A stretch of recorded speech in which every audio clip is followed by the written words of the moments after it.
back to the College Basketball Bracket Science Podcast, your encyclopedia for the college basketball season. We have a rare Wednesday episode today. We had a busy Tuesday, so we're going to talk about the impacts of some of those results for our bracketology purposes. Then we are going to do a special bubble watch episode today. So how this is going to be laid out, we're going to go through every major conference and then all the mid-majors. I'll just put them all in one because there's not too many to talk about.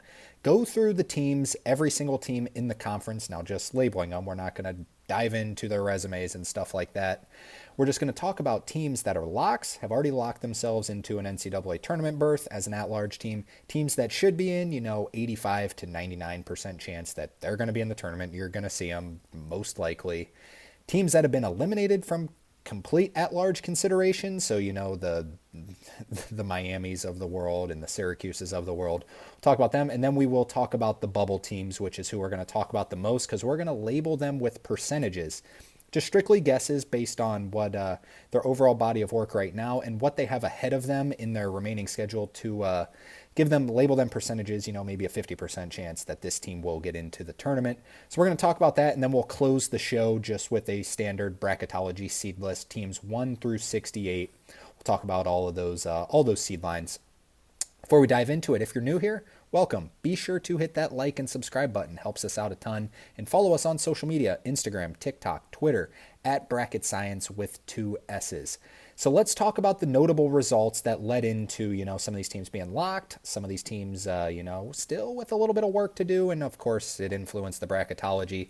So just going back to Monday, number 19, Arizona went to Baylor and beat them 74-67.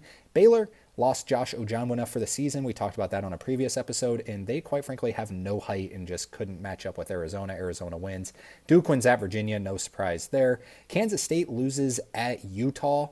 This eliminates Kansas State from at-large consideration. I know that might sound questionable to some people because they've been blazing hot. Their resume is not good enough, and with the rest of their schedule, they have no chance of getting an at-large berth. And they still, obviously, everyone has the chance to go out and win the Big 12 tournament. They can still get in that way, but not looking like it. Let's move on to Tuesday, where we had a loaded day. Oklahoma loses at number 2, Florida. Oklahoma so far on the bubble now. They were looking like, a 6-7 seed at the end of non-con play. Have really just fallen off. Florida's awesome. Florida wins another good one there. Houston wins at Arizona State. No surprise. Number 7, Texas A&M loses at number 21, Mississippi State, 72-54. Mississippi State, very physical team, as is Texas A&M. It was just physicality on physicality, and Mississippi State just dominated in the second half to pick up a good win. They climbed a lot in our bracketology. They had a good week winning at Ole Miss, now beating Texas A&M. We'll talk about them here in a bit in our bracketology. Colorado loses at Iowa State, no surprise. Number 9, Texas Tech loses to TCU. Texas Tech is a lock to be in the tournament. TCU desperately needed a win to have any chance. I have them as the 9th team out right now. They're 8th or 9th team out. It's really close. We'll talk about that in bracketology, but still giving them a fighting chance. Illinois lost at number 11, Wisconsin. Wisconsin wins 95-74. Illinois fighting some sort of atrocious illness.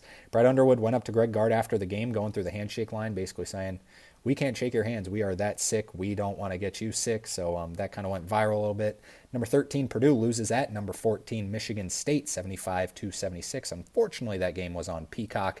Now, a game we're going to talk about a little more than others because they're just such a prolific brand. Preseason number 1 and have just had a complete fall off. Number 23, Kansas loses to BYU, 91-57. Before we talk about Kansas, let's give credit to BYU. Great game in this one. Richie Saunders, was the best player on the floor in this game. He had 22 points. They have a good team.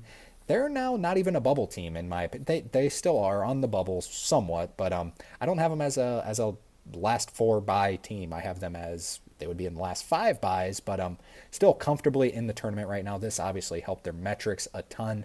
But let's talk about Kansas. Preseason number 1, down to 23rd in the AP poll. They're going to fall out after this.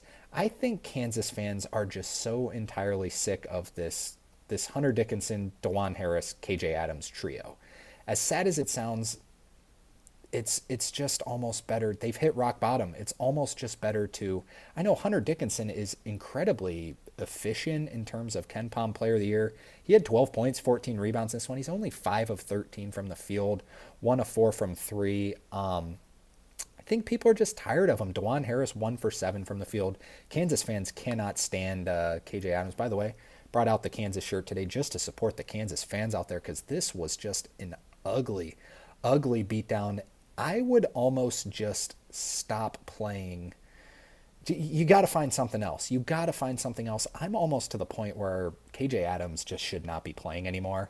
They decided to start Flory Badunga, KJ Adams, and Hunter Dickinson in this one. It obviously did not work out. Bill Self is just searching. AJ Storr has been so bad. As respectfully as I can say it, he has been so bad. 3 points in this one, 1 of 5 from the field, 4 turnovers. The probably more even alarming stat, 1 rebound, 0 assists, 0 steals, 0 blocks, 4 turnovers. That's ugly. He should not even be in the game right now. I'm almost to the point where I think you have to keep Hunter Dickinson in the starting lineup. He's going to probably be an All-American still. At least his stats would show that way. I would almost just go Hunter Dickinson, Flory Badunga, Zeke Mayo, and then maybe start Shaquille Moore and David Coit or something. Bring DeJuan Harris off the bench. I mean, he has not been playing well as of late at all. Obviously, it's shown in this Kansas team. Kansas 8-7 in the Big 12, which is 6th. BYU moves to 9-6, well above Kansas.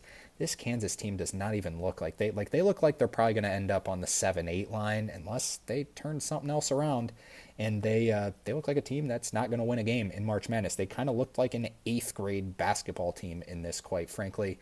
Flory Badunga did not do much. KJ Adams has just not done much at all season. Zeke Mayo even had a rough game in this one. They just looked like they came out and were just outmatched by a team that they have a lot more talent than. This Kansas team is falling off like crazy. I would really consider making a lineup change there. That was the most surprising result of the day, but the next most surprising result, UCLA loses at home to Minnesota. Quad 3 loss. How about Minnesota picking up a big win on the road? They're not as bad as you might think. They're not good. They're not bad. They're not in the tournament conversation, but they're not as horrible as you think. Villanova loses to UConn 66-59. UConn finishes the game on a 26-6 run to beat Kyle Neptune and Villanova in just Kyle Neptune fashion. Guy just refuses to win basketball games. Pitt beats Syracuse, no surprise there. And then Eastern Kentucky takes down Lipscomb in the ASUN. Lipscomb, the favorite to win the ASUN. So that's it. We'll talk about, those are all the games we'll talk about. Now let's dive into the conference breakdowns, bubble percentages. Let's just go in alphabetical order here, starting with the ACC. Duke, Clemson, Louisville. You're going to see them in the NCAA tournament. They are all locks as of right now. Now, locks, I give them better than a 99% chance to get in. Eliminated, you have less than a 1% chance to get in. On the bubble, Wake Forest, give them a 60% chance to get in, maybe even a little better, because this was made before yesterday's results. Oklahoma loses by 1 million, probably up to about 65-70% chance of getting in right now for Wake Forest. SMU with a 40% chance to get in as of right now. And North Carolina, believe it or not, still with a 20% chance to get in. So let's talk about these teams a little bit. Wake Forest, great strength of record. The metrics don't like them at all. The computer predictives do not like Wake Forest because they don't beat teams very badly at all. SMU is kind of the complete opposite. Not the best strength of record, but have really good computer predictives. They still don't have a quad 1 win. I have them a couple teams out. I don't see how you can put them in the tournament without a quad 1 win, and they're in the ACC. They're currently 10-4 in conference. I would not put this team in, but they do still have a fighting chance. And then North Carolina, still really no horrible losses outside of the Stanford game. They still get an opportunity to play Duke. It's at North Carolina. They're probably not going to win that. I don't think they're going to get in, but still a little bit of a chance, 20%. Eliminated Cal, Syracuse, Virginia. No surprise. I eliminated Pitt. I think Pitt's probably 15 teams out right now. There's just not enough games left that they can make it up and get back in the tournament. Florida State, no surprise. NC State. They're eliminated from at-large berth, but they were eliminated last year and ended up in the Final Four. Boston College out, Stanford out, Miami so incredibly far out, Notre Dame out, Georgia Tech out, and Virginia Tech also out. Let's keep going through these. Let's go to the Big 12. Now, I agree. Kansas does not look very good at all. They're still a lock. They still have good wins. They still have a lot of quad one wins, and they're highly ranked in the computers. Houston, Iowa State, Texas Tech, Arizona, locks, no doubt. Baylor, 99% chance this team's going to be in. I put them as the should be in just because if they were to lose every game from now on, there'd be a little bit of a conversation. Will that happen? Probably not. Baylor, 99% chance to get in. West Virginia, 85% chance to get in. I have them as a last four bye team as of right now, but that's just kind of the big separation. The first team out to, last four bye teams is such a huge gap. West Virginia, 85% chance. You're going to be seeing them in. They just can't fumble too bad. BYU, they were 65% before that Kansas game, so probably up to about 75, 80% right now, maybe even better. I have West Virginia as probably 85% at least for BYU. TCU, up, they were 10% before that Texas Tech game, probably up to about 15%. They're still a little bit out of it. Cincinnati has about a 10% chance right now, and then UCF and Utah hanging on to a sliver of hope, about 5% there. Really won't talk too much about these because there's none in the really 50 percentile. Eliminated, Kansas State is eliminated, as mentioned. They can't make up from what they did. They have a couple quad 2 games left. I think they have one quad 1 game left. They're eliminated. Colorado so far eliminated, as is Oklahoma State. Arizona State also eliminated. After a great non-conference, I would have bet that they'd been in. Not looking good. Let's move on to the Big East. Some locks: St. John's, Marquette, and Creighton. UConn, 95% before that Villanova game, so they're probably up to about 99%. I still would not lock them, I don't think. On the bubble, Xavier. Now, I got a lot of questions about Xavier. Will Xavier be only 25%? So we did post this on our Instagram. So I will talk about some of the questions that were had. So Xavier, they're 9-7 in the Big East right now. They're currently at 51st at KenPom. Their remaining games is why I don't think they have a chance of getting in. They're away at Seton Hall. They're home against Creighton, which is a fringe quad 1, quad 2 game right now. I think it would be quad 2. So Seton Hall, that's basically just a roadblock. You can't lose that game. They play Butler at Butler. That's quad 2 game at home against Providence. So you really can't build up much of anything. You can win 2 quad 2 games and 2 quad 3 games. So I don't think they really have that much of a chance. Now, the reason I gave them 25% chance is if they go and make it to the championship game of the Big East Conference tournament and then lose to, say, Marquette or St. John's or even Creighton. If they were to go that far, there's a sliver of hope, but that's kind of asking for a lot. You're asking to probably go 4-0 and make it that far. So little less sure about Xavier, although I do believe they do have an actual chance to, make a deep run in that in the Big East tournament. Villanova, I gave a 5% chance, and it's down to even lower than that after that UConn loss because I gave them a chance because you go and win at UConn, get a quad 1 win. Not looking great anymore. Feel so sorry for Eric Dixon, who's a tremendous player and is just flying under the radar because he's coached by Kyle Neptune, quite frankly. Some teams that are eliminated, no surprises all the way through here. Providence and Kim English, rough year, losing Bryce Hopkins again. Georgetown's eliminated. Seton Hall is probably the worst team in all of Power 5. DePaul eliminated, unfortunately, and Butler is as well. Let's move on to the Big Ten. Big Ten locks: Maryland, UCLA, Michigan State, Wisconsin, Purdue, and Michigan. Illinois as well in that conversation. Illinois was one of those I switched back and forth. Should they be a should be in or a lock? I locked them. I think they're going to be in the tournament. They have enough quad 1 wins. In fact, they have a total of 7 quad 1 wins. Your 7 quad 1 wins you're going to get in the tournament in the Big Ten. They're going to be just fine. In the should-be-ins, Oregon has really started to fall off a little bit, but they're 99% chance of getting in. They had such a great non-conference that I believe this team is pretty much close to a lock. Nebraska at 95%. They have 6 quad 1 wins as well. This team can beat just about anyone. Now, they are 7-8, as is Oregon in the Big Ten, but if a Big Ten team goes 7-13, loses all these games, I'm pretty sure that that's why they're not completely a lock, but I'm pretty sure that would still get them in as long as they don't, lose to someone horrible. Although they're not taking all the teams in the Big Ten tournament this year. Also in the should be in, could be labeled bubble, should be in, Ohio State at 80%. Ohio State is currently 7-8 as well in the conference. Now the computers love them.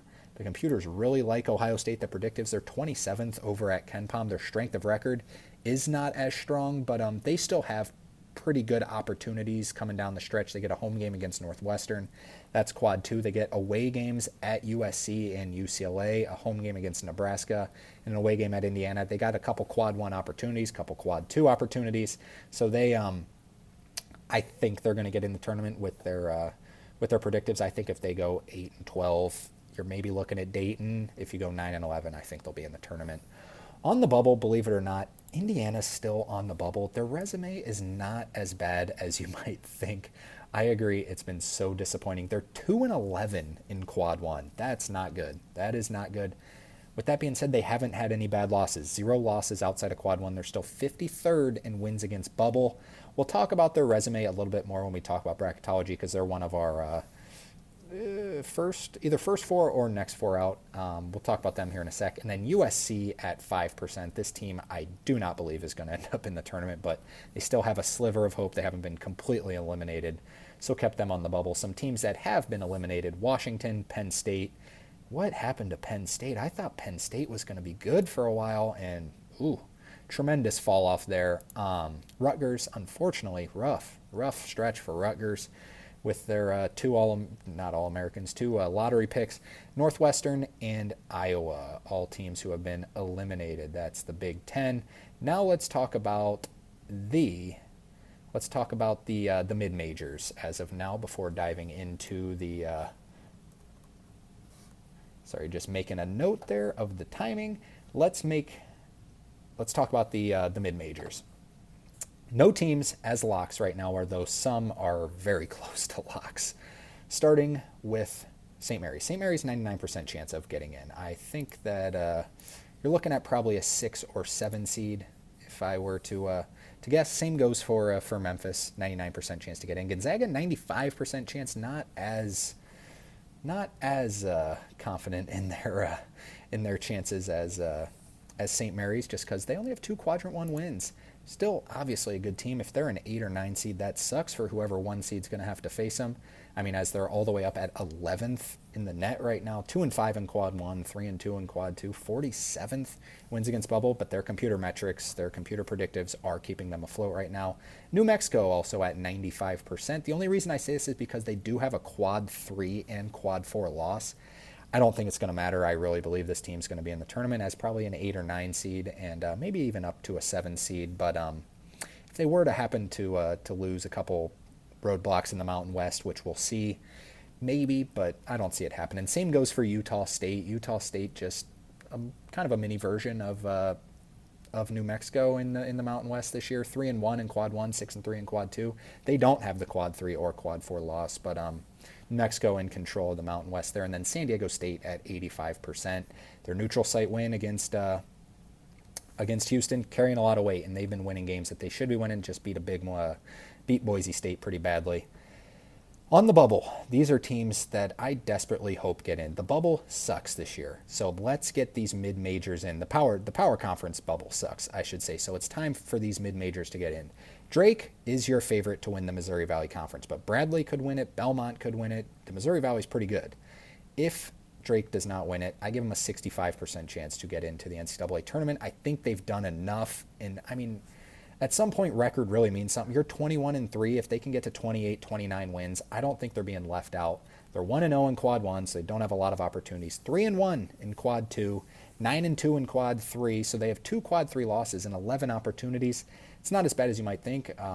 Memphis has 3 quad 3 losses and 10 opportunities. So if you kind of compare those there, Drake, no losses in quad 4.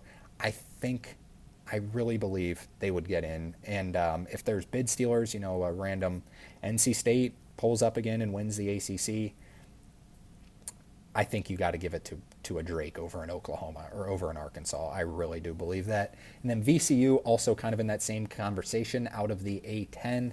VCU is 35th in the net. They're so highly ranked by the computers. Their metrics aren't, or their resume isn't as good. 1-1 in quad 1, 5-3 in quad 2, so 6-4 in the first 2 quadrants, not bad. They do have a quad 4 loss and are 57th in wins against bubble, which is a lot worse than Drake's, which is why I hold them back a little bit, but the computers really like VCU more than Drake. UC San Diego, I give a 40%. This is without bid stealers. I give them a 40%. With some bid stealers, they've got a chance. They're 2-1 in quad one, not bad. 0-1 in quad two, so only 2-2 in the first two quadrants, 6-1 in quad three, and they do have a quad four loss. Now, they played 13 quad four games. That's what you're going to get in the Big West. 55th in wins against bubble, so similar to VCU in that aspect, but VCU is liked more by the metrics or by the computer predictives and have more of a resume built in the first two quadrants. So that's why I lean VCU over UC San Diego. George Mason as a 30% chance. George Mason is actually in as a automatic qualifier for me out of the A10. They're 1-2 in quad one, 3-1 in quad two. They do have a quad three and a quad four loss, yet they're 52nd in wins against bubble, so kind of close to that VCU, UC San Diego range. But I'm a little bit not liked as much by the computers. They're 64th in the net right now. But what I will say, George Mason does go to VCU later in the season. So if they were to win that game, that's 2-2 in quad one, and that'll help their wins against bubble. That might boost them up, but I think I lean VCU in that game. UC Irvine as 30%. I don't think UC Irvine has as good of a chance to get in as UC San Diego, yet they do still have a chance. They're 61st in the net, 48th in wins against bubble. They're 1-0 in quad one, 3-2 in quad two, so 4-2 in the first two quadrants, 48th in wins against bubble, so kind of comparable to George Mason. But they're 9-2 in quad three. Not bad. I think they have a better chance than George Mason as of right now, but George Mason just has that big opportunity going to, obviously UC Irvine and UC San Diego have already played each other both at both locations this year. George Mason still gets to go to VCU, which is why I gave them somewhat of a similar chance. Boise State at 15% and San Francisco at 10%. We won't really dive in too much to those because they're kind of just long shots. Now let's talk about the SEC. They have 9 locks. It's ridiculous how good this conference is. Auburn, Alabama, Florida, Kentucky, Tennessee, Ole Miss, Texas A&M, Missouri, Mississippi State. They're going to get at least 9. I would bet that they end up with 10 or 11. I gave Vanderbilt a 75% chance. Just like I said, the teams with buys have so much better of a resume than like even Arkansas and Georgia, who are two of our last team in, first team out as of now. So Vanderbilt, still good shape. Same goes for Texas. Texas just picked up that huge win over a hurt Kentucky team. Give them a 70% chance. Now, this is the one I missed on. Oklahoma does not have a 65% chance. I would label them probably 50% chance. As of now, that loss at Florida yesterday hurt their metrics even more because they just keep getting drilled. I think they're going to have to win. So they've only got 3 wins in the SEC right now. I think they're going to have to get to 5 and win at least 1 game in the SEC tournament. You argue it probably should happen because because of what they did in the non-conference, but they have just been falling off an absolute cliff. I give them 50% based on their resume right now, but if I were going off just watching them, probably more like 40% chance. Let's pull up their schedule here. They're 3-10. They need to go 5-13 and win a game, I believe. They've lost 5 in a row. Absolutely outrageous. But they do have big opportunities. They get home games against Mississippi State and Kentucky. Those are 2 beatable teams on your home floor. I think they have a chance to do that. At Ole Miss, you can pick up a quad 1 win there. At home against Missouri, maybe, and then at Texas. So they have good opportunities. Tons of quad 1 stuff left. And quite frankly, their wins above bubble is 37th. That's better than the bubble teams we just talked about. They have 4 quad 1 wins. They're 4-8. Their resume is so much better than you think right now for a team that's gone 3-10 in the SEC, 13-0 in the non-con. So we're going to have to just kind of hit the pause button on Oklahoma right now. Arkansas, last team in, first team out. They keep switching back and forth, 50% right now. Georgia, 45% right now. Let's talk about Georgia's resume just real quick because it's kind of an interesting one. 39th in the net, pretty good computer numbers. 44th in wins against bubble. That puts you right about the bubble. 2-10 in quad 1 and 0 losses outside of the first quadrant. So just a little bit better of an Indiana resume in my opinion. So talk about them here a little bit in the bracketology. LSU, 5% chance. They actually still, believe it or not, have a sliver of hope. Not going to happen. South Carolina has been eliminated though, unfortunately. All right, that is going to do it for that entire bubble percentages. Now let's dive into the new Bracketology seed list that's going to release Wednesday night. 1 seeds are still the same. It is Auburn, Alabama, Duke, and Florida. I don't know if those are going to change the rest of the year, quite frankly. Kind of seems like the 4-1 seeds to me. Maybe Houston can go and win the Big 12 and just kind of dominate and get their way up. Tennessee also kind of in the conversation right now. 2 seeds. First one is Tennessee, then Houston. Next 2 seed is Texas A&M. Even after that loss, still have them as a 2 seed because a lot of the 2 seeds keep losing. The last 2 seed kind of up for grabs. It's Wisconsin or Iowa State. I lean Wisconsin in this aspect. I think Wisconsin's got, I mean, it's splitting hairs like crazy. Let's kind of just compare their resumes as of now. Strength of record leans Wisconsin. Wins against bubble leans Wisconsin. 7-7 compared to Iowa State, 8-9. The computers favor Iowa State a little bit with their resume average, their metric average, combining BPI, KenPom, and Torvik at 9, and the Wisconsin's is 10.3 because BPI doesn't like Wisconsin for some reason. They're 15th at BPI, although Wisconsin's actually better at KenPom and Torvik. So yeah, I definitely would lean Wisconsin right now when I crunch the numbers. I think it's Wisconsin. KPI, or BPI. ESPN does an interesting job over there with some of their statistics. Everyone saw that statistic where, Pitt and North Carolina are expected to be in the tournament right now, according to BPI. So don't know what you really, it is on the team sheet metrics though. So first 3 seed is Iowa State, then Michigan, the projected winner of the Big Ten. Arizona back up to a 3 seed after their quad 1 win at Baylor. Michigan State as your final 3 seed, climbing up quickly. Great week for Michigan State, winning at Illinois and then beating Purdue. Purdue as your first 4 seed. Kentucky as the next 4 seed, St. John's, and then Texas Tech rounding out the 4 seeds. Top 4, these are your top 16 teams right now. There's a clear cutoff from Texas Tech to Marquette as the first 5 seed. Maryland, Mississippi State, and Missouri, some teams that all start with M's in the 5s. 6 seeds, Ole Miss, Clemson, Louisville, and Kansas down to the last 6 seed, hanging on by a thread. Looks like they're trending towards 7-8 range. UCLA drops to a 7 seed, had them as a 6 seed, now down to a 7 seed, as does Illinois, although they're battling some illness right now. So will the committee keep that in the back of their mind? I think you just go off the numbers. St. Mary's as your next 7 seed, the winner out of the WCC, and then Memphis, the winner of the American, who just strictly has roadblocks. We mentioned it. They were a 4 seed at one point. They're just going to keep going down because their wins don't really mean anything because they should win, but when they lose, it's going to hurt them. Oregon as your first 8 seed, Creighton as your next 8 seed, and then New Mexico and Gonzaga, some mid-majors there. As the 9 seeds, the first 9 seed is Baylor, then UConn. UConn, as mentioned, they're not a lock. They are close to a lock, but they're not a complete lock as a 9 seed right now. Utah State also as a 9 seed. Nebraska is also a 9 seed. The 10 seeds, the last team that is not in the first 4 or the last 4 buys is BYU. I have BYU as the first 10 seed. Now let's switch graphics. Go to the bubble watch. So your last 4 buys, Ohio State, safely in.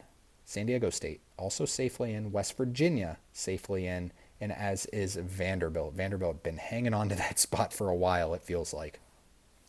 Your first 4, Wake Forest, Texas, Oklahoma, and Arkansas. I do have Arkansas as the last team in right now, just above Georgia, because it's, like we said, Georgia just a little bit better of an Indiana, which, as you see on the graphic, Indiana is the first next 4 team out. So Wake Forest will play Texas, Oklahoma will play Arkansas. We'll talk about that when we go back to the bracket.